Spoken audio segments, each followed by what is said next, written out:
लेकिन फिर भी मेरी तरफ से आपके ये छात्रावास से और कोई छात्रावास 20 लाख रुपए की मैं घोषणा करती हूँ विधायक कोटे से कि आपको जहाँ पर भी जरूरत होगी, आपकी ये बहन, आपकी ये बेटी आपकी पढ़ाई में कोई कसर नहीं छोड़ेगी। बस इतना ही आग्रह है, अपना नाम रोशन करना, अपने माता पिता का, अपने जिले का, अपने समाज का नाम रोशन करना, ऐसा काम करना कि कोई आप पे उंगली ना उठा पाए, सब आपको सल्यूट करें। और इसी के साथ आप सबको बहुत बहुत शुभकामनाएं।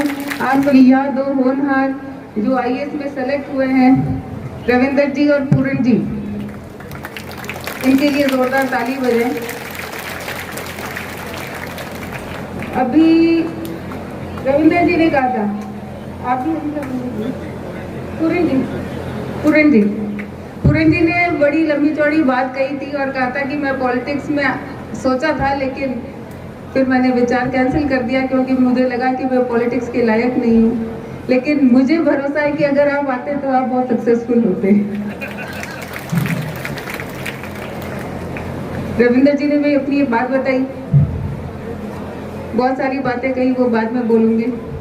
और यहाँ के अध्यक्ष डॉक्टर राहुल बामणिया जी और यहाँ MS कोर कार्यकारिणी के सभी सदस्य, पतातुल्य बुजुर्गगण और मातृशक्ति और युवा भाइयों और प्यारे विद्यार्थियों, सबसे पहले तो मैं आप सबको जो चयनित हुए हैं उन सबको बहुत बहुत बधाई देती हूँ, शुभकामनाएं देती हूँ और आपको उज्जवल भविष्य की भी बहुत शुभकामनाएं देती हूँ। बहुत गर्व होता है कि जब किसी छात्रावास में जाती हूँ और देखती हूँ कि हमारे बच्चे इतना अच्छा बेहतरीन प्रदर्शन कर रहे हैं, इतने हर क्षेत्र में, चाहे शिक्षा का क्षेत्र हो, चाहे खेल का क्षेत्र हो, चाहे अभी साहित्य का जो सम्मान किया साहित्य का क्षेत्र हो, तो बहुत खुशी होती है, गर्व महसूस होता है कि हाँ, बाड़मेर जिला जिसके बारे में सब लोग कभी ये सोचते थे बॉर्डर पे है, पता नहीं कैसा इलाका है, और अधिकारीगण तो आने में ही कतराते थे, कहते थे काला पानी की सजा है। मंत्री लोग भी धमकाते थे कि अगर काम ठीक नहीं किया तो बाड़मेर भेज देंगे।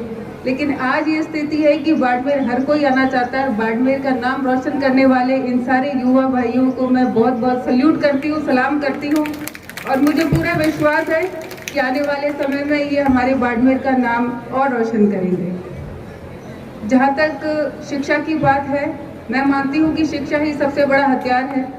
आपसे हर चीज़ छीनी जा सकती है, लेकिन शिक्षा ऐसा हथियार है जो आपसे कोई नहीं छीन सकता।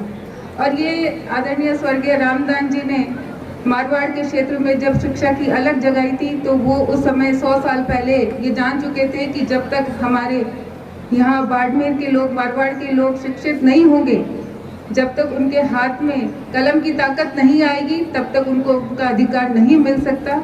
और इसलिए आज मैं बहुत खुशी होती है कि जो सपना उन्होंने और अपने बुजुर्गों ने देखा, वो सपना आज बच्चे हकीकत में पूरा कर रहे हैं।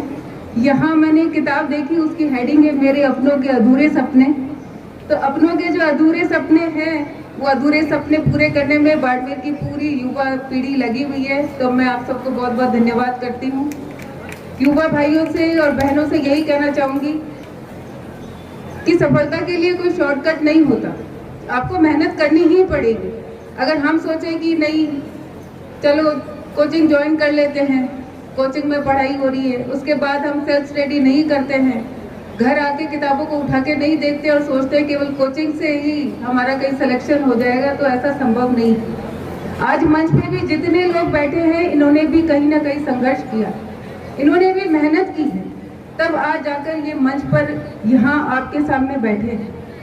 तो जीवन में, लाइफ में स्ट्रगल सबके हैं, संघर्ष सबके हैं, और उन संघर्षों से हार ना मानते हुए, सारे चैलेंजेस को फेस करते हुए अगर आप ये तय कर लेते हैं कि मेरा ये लक्ष्य है और मुझे पहुंचना है, तो निश्चित रूप से आपको सफल होने से कोई नहीं रोक सकता।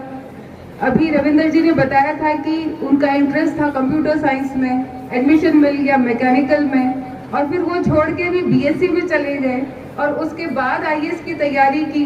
तो ये भी एक बहुत बड़ा जज्बा है, क्योंकि उन्होंने ये सोच लिया था कि मुझे कुछ करके दिखाना है।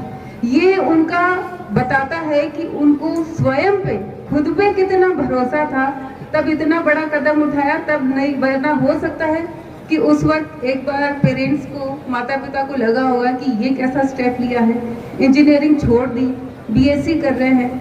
भविष्य में हो सकता है कि चुनौती हो, लेकिन वो उससे घबराए नहीं, क्योंकि उनको खुद पर, खुद की मेहनत पर भरोसा था और इसीलिए उसके अपने भरोसे को पूरा करने के लिए, अपने पेरेंट्स के भरोसे को पूरा करने के लिए उन्होंने मेहनत की और आज इसलिए हम सबके बीच में बैठे हैं। तो मैं चाहूंगी कि यहाँ के युवा भाई और बहनें इनसे प्रेरणा लें, अनुशासन में रहे। अनुशासन बहुत जरूरी है, मेहनत बहुत जरूरी है। डिस्ट्रैक्शन का, मन भटकाने का बहुत बड़ा कारण ये मोबाइल है। इस मोबाइल के कारण बहुत सारी समस्याएं आ रही है। सामाजिक स्तर पर देखें या परिवार के स्तर पर देखें, बहुत सारी समस्याएं हैं। आज विधायक बनने के बाद मुझे ज़्यादा एहसास हो रहा है कि ये जो सामाजिक और पारिवारिक स्तर पर जो विघटन हो रहा है, इसके पीछे बहुत बड़ा कारण ये मोबाइल भी कहीं ना कहीं है।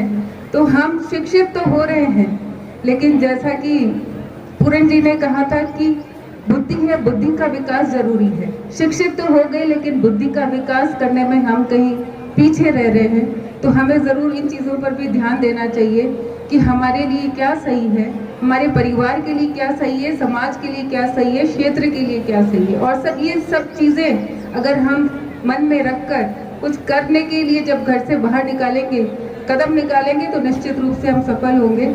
मैं ज़्यादा समय नहीं लूँगी, क्योंकि मुझे पता है कि आप सुबह 10 बजे से बैठे हैं। आपके धैर्य को, धीरज को भी मैं प्रणाम करती हूँ कि बारिश भी आई लेकिन आप सब यहाँ बैठे हैं, हिले नहीं हैं। मेरी बहनों को भी प्रणाम करती हूँ। स्टेज पे पीछे से खाने की अच्छी खुशबू भी आ रही है, तो मुझे लग रहा है कि वो खुशबू आगे भी आ रही होगी, तो आप सबको भी लग रहा होगा कि ये कार्यक्रम जल्दी खत्म हो, क्योंकि वो खुशबू और इंसान को ललचाती है कि हाँ, भूख का एहसास कराती है।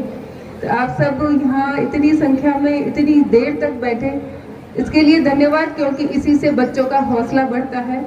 अभी जब मैं यहाँ से गुजर रही थी, देखो डॉक्टर साहब को कितनी चिंता है।